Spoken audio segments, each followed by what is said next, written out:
Welcome the our channel. Today we how to update Windows 11 from settings step by step clearly. Open the settings application on your Windows 11 device. To do this, click on the Start menu located on the taskbar.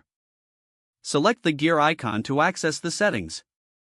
Once in the settings window, navigate to the Windows Update option. You can find this in the sidebar on the left. Click on Windows Update to open the update settings. In the Windows Update section, look for the Check for Updates button. Click on this button to allow Windows to search for the latest updates. The system will begin checking for available updates. If updates are found, they will be listed on the screen. You may see options for feature updates and quality updates.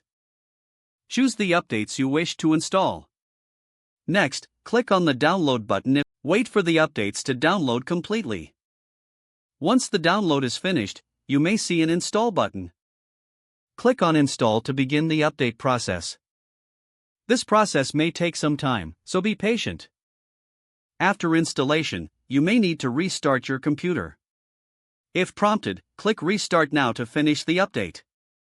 Once your PC restarts, Windows 11 will be updated. To confirm that the update was successful, return to the Windows Update section. Here, you should see a message indicating that your device is up to date. You have now successfully updated Windows 11 from the settings. If the page does not load, refresh the browser or try again in a private or incognito window. Make sure you are using the correct email address, then retype it carefully to avoid small typos. If your password is not accepted, use the Reset option and create a new strong password you can remember.